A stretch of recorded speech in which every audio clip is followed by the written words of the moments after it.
John Frank here with Remax Professionals. I just wanted to talk to you really quickly about preparing your home for the winter, right? So here's my top five. I mean, there's more. There's definitely more, But to add to this, but these are my top five. Like first and foremost, weatherproof and insulate. This is going to keep you warm and your energy bills down, right? So if you've got an opportunity to put nice new weather stripping around your door, this is not expensive.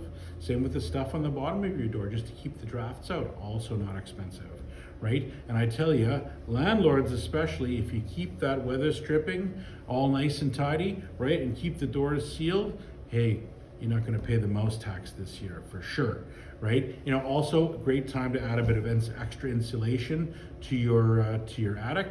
And if you've got old windows like aluminum sliders or something like that, or even the old sash windows, because Winnipeg we've got old housing stock, definitely put some plastic or something like that around the windows just for an additional sort of barrier to keep that cold out. And again, these things are not expensive, right?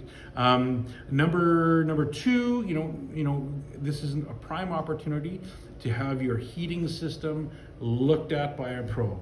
I mean, these guys are out there all the time. If you need a recommendation about who to call, happy to provide one for you. But having your furnace serviced and just tidied up at this time of year saves a pile of pain if it ever dies. Because hey, it's never going to die at a good time, is it? Those things never happen. When you want them to. It's often like midnight on a Saturday or 8 p.m. on a Saturday. Well, now you're paying golden time. So just have those plumbers come out, service them. Also, a great time to change that air filter there. Remember, the arrows, they point towards the appliance. And this should be done every 3 months. And if you're really wanting to stay on top of this, hey, keep your air quality up to snuff. At this point in time, maybe contract with a duct cleaning service, right? Thirdly, protect your pipes, especially those that protrude through your house, right? Or go into crawl spaces or into the attics, right?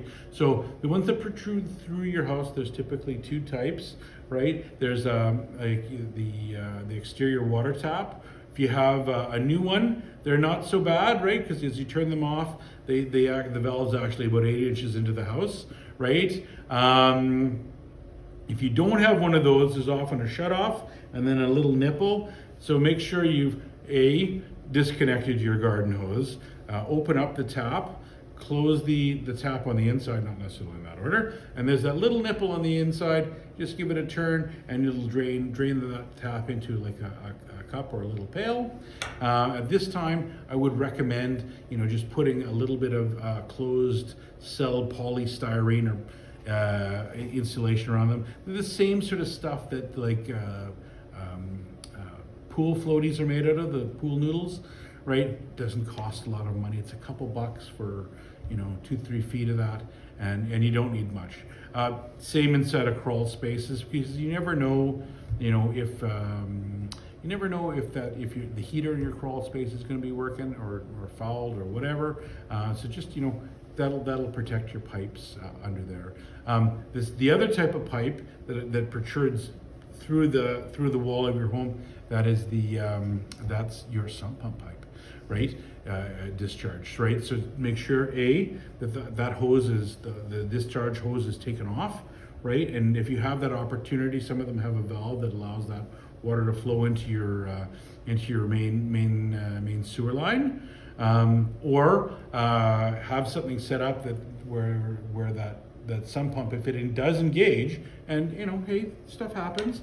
It's still pumping in the fall and still working in the spring, right? That water will be shot away from your house, so it doesn't come back alongside your house and create an environment where you're a circular sort of problem, right? So that's number 3 for me. Check your roofs and gutters, right? Like make sure that now that it's fall and all the leaves have left, make sure your gutters are empty of debris, right? The last thing you want to have happen is when we get that that quick thaw and then freeze again, is that water, you want that water to flow away from your house down your gutters. You don't want to stay in your gutters, because as it freezes and thaws, right, it definitely, water expands when it freezes and can get itself up underneath your shingles. That's a whole other problem. So in this case, definitely an ounce of prevention worth a pound of cure, for sure. And lastly, we never know what weather emergencies are coming your way.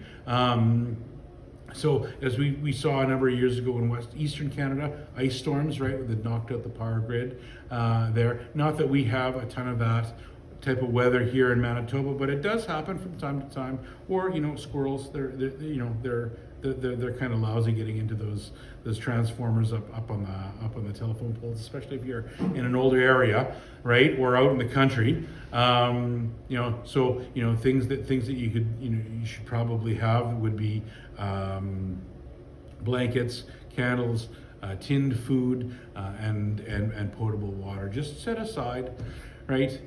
Keep yourself cozy and warm and safe this coming winter. So if you have any comments about this or anything else, hey, just shoot me a message.